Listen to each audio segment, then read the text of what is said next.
Welcome to the 1662 Fellowship of North America, where we promote the historic Anglican formularies as the theological center of gravity for Orthodox Anglicanism in North America.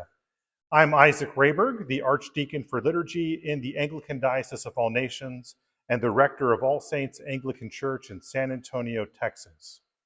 So today is our fourth episode, and we're going to be looking at two case studies for how parishes that don't use the 1662 may have been able to apply principles of the 1662.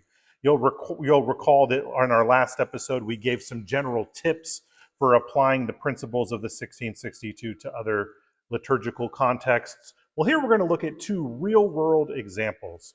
So the first one comes from my own parish during those heady days of COVID-19 at the height of the pandemic when we were at the beginning and we didn't quite know where things were going yet. There were several weeks where we only offered antecommunion, that is the first part of the communion service, rather than full communion. Again, these were the early days of COVID and we didn't really know better at the time. But there was a question, how do we actually do this in our parish context?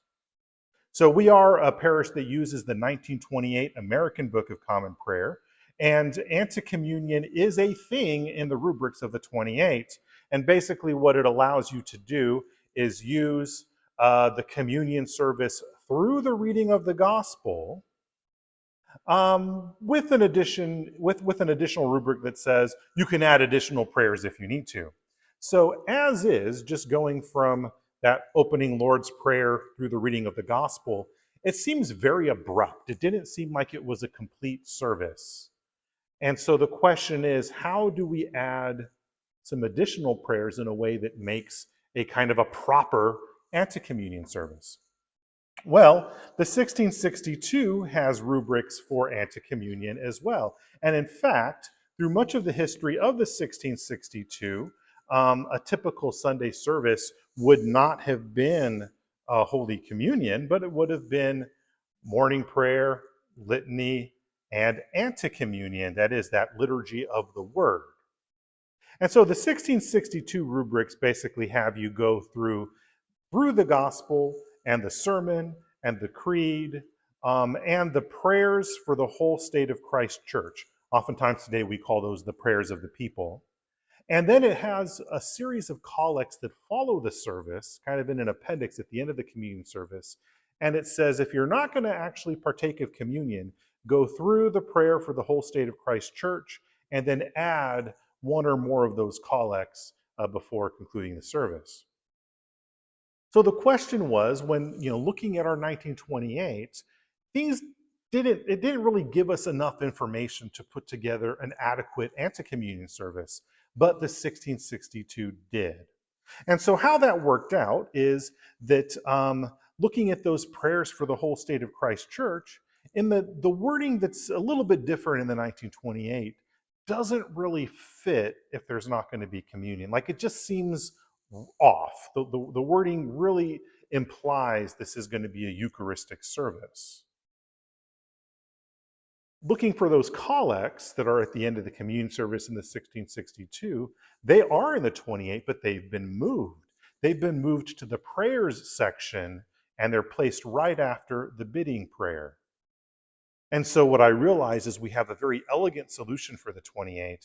That is, we go through the creed, so through the gospel, add the creed, add a homily, and then conclude with the bidding prayers and one of those collects. And it did turn out to be a very elegant solution. The service flows beautifully. And then as I inquired of some folks that have been at this a lot longer than I have, they affirmed, yeah, that's actually the typical way antecommunion was done in the heyday of the 1928 prayer book. So that's case study number one. And now we have kind of a standard way that when we need to, we use antecommunion in the public life of the church. Again, as a 1928 prayer book parish, but we're taking our cues in that case study from the 1662. Here's a second case study. I got a message from one of my brother priests not too long ago, just a few days ago, And he leads a parish that is a 2019 using parish. They use the ACNA's 2019 Book of Common Prayer. And he wanted to find a way to seamlessly flow from morning prayer into Holy Communion. But the rubrics of the 2019 are completely silent on how to do that. It just doesn't address the issue. Well, again, the 1662 rubrics do tell us how to have a very full service that goes from morning prayer into litany and into communion. And the rubrics basically tell you to just do those services back to back. But there are also some additional rubrics for doing that in a bit of an abbreviated way that you'll find in the 1662 International Edition's appendix. Remember from a previous episode that there is an appendix of some optional rubrics borrowed from other prayer books throughout the Anglican world, other historic prayer books, just kind of as an option if you need those in your local context.